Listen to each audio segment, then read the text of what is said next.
Welcome back with my friend. Stefan. Twisty things, A little twist. fancy. Different. But we're gonna watch a video of Baybayin today. It's a video documentary. It's about 11 minutes long. It's about the script, and we know a bit of it through other videos. I think we saw something, and I know for a fact that people left comments in our other videos relating to this, and a bit more explanation about like the old school script language and that kind of stuff. But I think this is gonna explain a lot, so don't have to do a lot of guessing work. We'll just see the video and hopefully we'll learn a lot. Yeah. And let's just go. Let the video inform us. Let's go!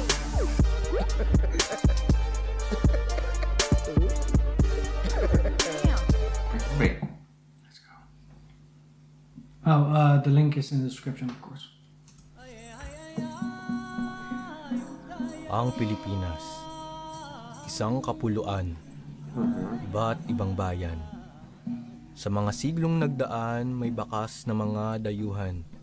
Ang sining at ang kultura ay siya ring panganganinag ng ating wika. Anong kasulatan ang naiwan ng mga ninunong nakalimutan na ngayon ay dapat nating maaalala? Ang baybayin ay isang sistemang panunulat ng abugida na ginagamit bago pa man dumating ang mga Espanyol. Hahalama kapasata.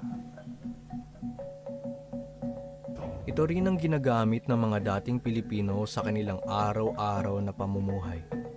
At ito ay laganap.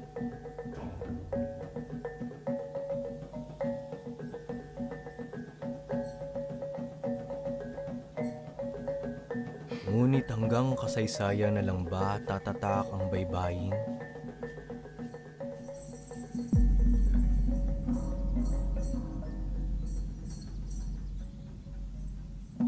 Looks cool. Yeah.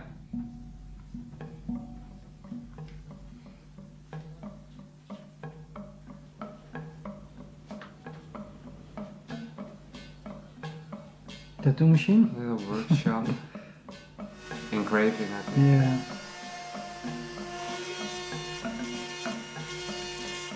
Ako si Leo Emmanuel Castro at ako ang Executive Director ng Sanghabi. Okay. Pagdating sa Baybayin kasi, ang naalala ko, napag-aralan namin to nung high school sa history, sa kasaysayan. Pero hindi talaga namin inaral na kung paano gamitin. Basta binanggit lang na may sulat. So, mahabang panahon na nabinbin mula nung high school. At nung ako'y napasok sa cultural work, doon ko uli nakita ang baybayin. At unti-unti kasi, sa pagsasaliksik tungkol sa baybayin, So it's not common. tungkol sa baybayin, at pag-aaral ng wika, ayun, napalalim at nakilala ko ng mas lubusan yung kultura natin sa pag-aaral ng baybayin. Siyempre, baybayin naman, sulat, sagisag yan ng wika. Yun naman ang mahalaga dyan ang ugnayan, baybayin, ang sulat. At siyempre, ano ba yung sinusulat mo? Yung wika. Kaya ang sa amin, ang pag-aaral ng baybayin ay hindi lang pag-aaral ng paano siya gamitin, kundi ang wika na kanyang paggagamitan. Makes sense?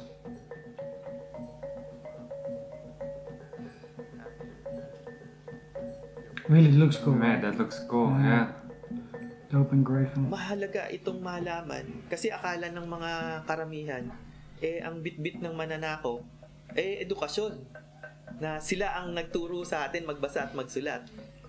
Kaso bago sila dumating marunong na tayo magbasa at magsulat, mali ang akala. At mali din minsan ang tinuturo kasi parang yun ang sinasabi, mga Kastila sila ang bitbit daw ng mga Kastila nung sila dumating dito ay siyempre ang Kristyanismo at edukasyon. Okay. Pero kung tutuusin, kung ang batayan ng edukasyon ay pagbabasa at pagsusulat, ay tayo basa at magsulat na nung panahon na yun. Aral tayo, edukado tayo bilang isang lipi.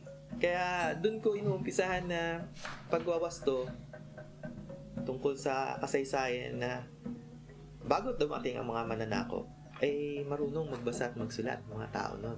At laganap pa. Hindi yung iilan. At may mga dahilan yan kung bakit siya, sa tingin ko, bakit siya laganap. Hindi lang lalaki, kundi pati mga babae marunong magbasa at magsulat. At malaki ang ibig sabihin nun sa kasaysayan natin. Yeah, of course.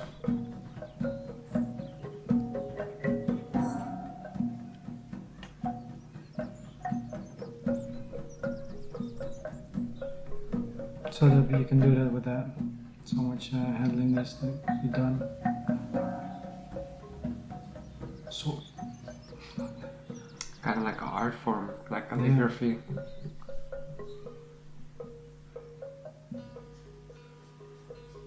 Ako bilang isang mananaliksik sa wika, kultura, mahalaga na alamin natin kung paano at saan ginagamit ito. Mahalaga siyang representasyon ng paniniwala, mahalaga siyang representasyon ng panitikan, mahalaga siyang representasyon ng kultura. Kasi lahat doon nakaangkla. Sa mga tala ng mga historiador, kagaya halimbawa ng mga fraile na sa kanilang mga natuklasan noong unang panahon, marami tayong mga nasulat sa literatura. Halimbawa sa mga awit. Binanggit ni Navarro sa kanyang librong Musika sa Kasaysayan ng Pilipinas na ang mga sinaunang awit ng mga Filipino ay nakasulat yan sa Baybayin. Kaya lang, dahil hindi ito naintindihan at nababasa ng mga Espanyol, nagdesisyon silang sirain ito. Makes sense. Subalit ang mga Filipino, dahil sa kanilang angking talino pagdating sa pagsulat, nakagawa sila ng paraan upang ito ay panatilihin. Ang wika kasi bilang isang taal na kaalaman ng tao, ito yung ginagamit niya upang ihanay ang kanyang sarili sa kung ano ang nagkakaroon ng ebolusyon doon sa lugar o sa pangkat etniko na kanyang kinabibilangan. Ang wika ang tanging sandata niya upang ipaalam niya yung kanyang nasasaloob. Kung mas maraming nakakaunawa sa kanya, mas maintindihan siya, mas lalawak yung kanilang nasasaklawan. Sapagkat tandaan natin, nakakabit ng wika ang kultura. Kung ang ginagamit nating wika sa panulat ay nakabase sa kung ano ang ating pinanggalingan, mas makikita natin ang lalim na pinagmumulan ng kultura na nag-evolve o nabubuhay dun sa isang partikular na rehiyon. so interesting. Of course, the Ngayon, connection. nung pumutok ang arts and craft, yung maraming mga artist siguro nag-isip sila, ano pa pang, lalo na sa calligraphy, ano pa ba bukod sa sulat na yung alphabet, tapos Korean, Japanese, hindi maatin yun. Yun ang sinasabi ko. Saan ang mas madaling i-memorize? Yung bang 17 o yung 28? Syempre yung alphabet, mula na maliit pa tayo, pinag-aaralan na eh. Kaya, kabisado na natin. Pero ngayon, meron tayong sulat na baybayin na 17 lang yan.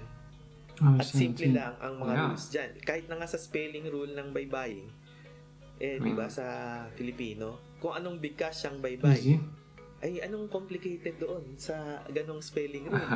So, sa akin bilang isang guro sa Filipino at sa wika, kailangan natin sigurong balikan lang yan bilang bahagi ng kasaysayan, pero hindi na natin siya pwedeng buhayin kagaya ng mga isinusulong na batas ng mga kongresista sa kasalukuyan. No? Naglabas sila ng kautusan bilang batas na ibalik ang pagtuturo ng baybayin. Pero, saan kukunin ang pondo? Paano mo ito ipapakilala ng maayos sa mga millennials, sa mga estudyante ngayon na lalo't tayo ay mas nakalubog dun sa gamit ng social media at ng teknolohiya? Yeah. Kung gagawa tayo ng programa sa teknolohiya gamit ng baybayin, makakailangan ito ng malaking pondo. At paano mo ipatatanggap yon sa tao? Lalo't ang kultura natin ay naghalo-halo na base sa kung ano ang itinuro sa atin ng mga mananakop. Kaya ang kailangan ay maging bukas ang isipan pagdating sa pag-aaral ng baybayin. Huwag pangunahan na, hindi kasi mahirap yan, nakakalito. Kung naunahan ka ng ganyan, malilito ka nga. Mahirapan ka nga. Yeah, I think that's Kaya when everything kailangan, new you're trying to learn. Parang dapat open-minded ka. Mahalaga din siyang pag-aralan dahil bahagi ito ng kultura natin.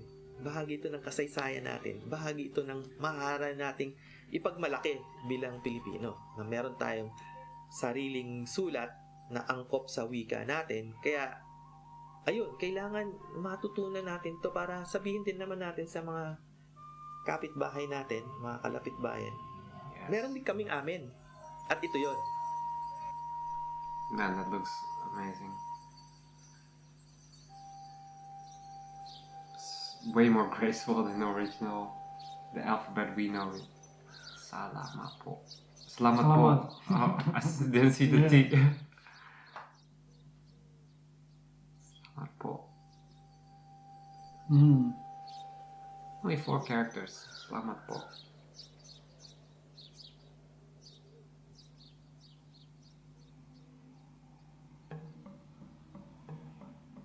Alright. Hanggang kailan tatagal ang sulat na iningatan? Hanggang kailan ito mananatiling pag-alaala sa kasaysayan?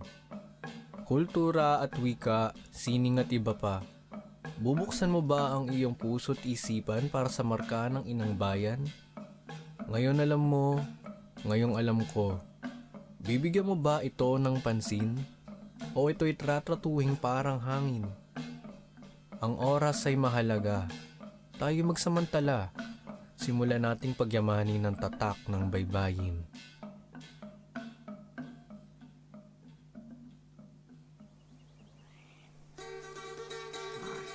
Very poetically done. Yeah, it was dope. I always forgot that we were reacting to something. Way too much into it. Yeah, because it's also hard for us. We need It's to all new read information. because we don't understand Tagalog, so you need to be focused. Otherwise, you're missing something. Yeah. And I try to take everything in, like listening carefully and focus on whatever they were saying. And I really like the opinions they had. Like, it's part of your history. It's difficult to change the system, to make it so everybody needs to know this language, this written language. But I think it's possible. I mean, I think if you look at the first guy actually of the video, he said he had like a subject of Baybayin in college or in his studies, and it was really quick, and he said he had heard nothing about it anymore until he went deeper into the culture and then relearned it. So if that's already somebody who is really deep into it, what do you think about all the other people? But it all happened on his own initiative, Yes. while doing research about the history and about the Philippines. Yeah. So it is interesting. Just hearing from college, like, we have this ancient language, written language, before the Spanish came to our country, and then that's it, nothing else. Then maybe I'm also wondering what the Filipino people will think about having this as a language or written language. I know one Mandatory. commenter that actually said she was studying it, so she okay. wanted to give more context to that, and that's what kept the ball rolling for me, and also search some other stuff, and that's why we were watching this. Yeah. So I know it's engraved in the culture because it's maybe before the regular language or the regular alphabet is in, and then you don't use it anymore.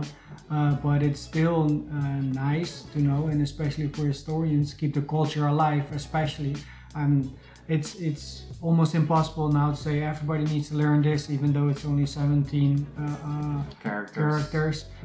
Still, it's nice that the culture will be preserved by people still wanting to learn it and wanting to know about it. So that's what it's nice to have people just pushing this, like showing more, making nice documentaries about it, like getting people into it. Because if you're into your own culture, you might think, well, that's something I want to learn and go deep into it. Because otherwise, I would not have heard about this at all. From the perspective of when I was there, I never saw some. I never seen Baybayin script written anywhere where I was walking on the streets. Maybe you have to really look for it, but I think the comment was, I can still remember that in the Catriona Gray one, in the Visayas, the guy doing the signs, the tattoo artist, he had a shirt of Baybayin, with right. Baybayin text. So Yeah. that's what somebody, what the ball was rolling. yeah. The It whole- also doesn't look like a very difficult script to memorize. I mean, it's all graceful, but it's like small little scribbles. yeah, I understand what you mean. Like compared to, for instance, Japanese or Chinese. Chinese characters, I think that's way more difficult to learn. But also, I think they have like way more symbols as well. I mean, Yeah, it's yeah. only It's 17. not just 17. Yeah. Yeah, and why not? Why not? I mean, we have Arabic, we have Chinese, Japanese characters. Why not Baybayin script in there? Yeah, Yeah, keep the culture alive, that's for sure. yeah. Keep it in there. It's difficult to force it on people, Yeah, but yeah. yeah, it's an interesting topic of discussion. Yeah. It's a big part of the history and probably the Tagalog language as we know it, the Baybayin script. So, If you're watching this, and you are, by the way, you don't. if you made it to this part of the video, let me know in the comments if you were very well known with this script, and if it's out there already in the Philippines, and if it is just a rehearsed thing for you, you already know everything about it. So let me know how much it is living over there, or it's actually just a thing for historians to understand and read about. So I know for one, I know for sure, but I'm really curious about the rest of you watching. yes, I'm also interested. Yeah, that's it, I think. Shameless sorry, plug, I think, at the end. We just started in Instagram. It's still totally empty. We're trying to fill it in the coming months and trying to make something like behind the scenes footage, more about us. If you're really interested, it's in PinoyRootsyt on Instagram. It's really not hard. I can leave a link in, but it's just our the channel name. And you'll probably also see the connections I have with the friends behind the scenes, where I know them from and who they are a bit more. So that's it for the shameless plug. All right. Okay, thanks again for watching, and we'll see you hopefully in the next video. Deuces. Ciao.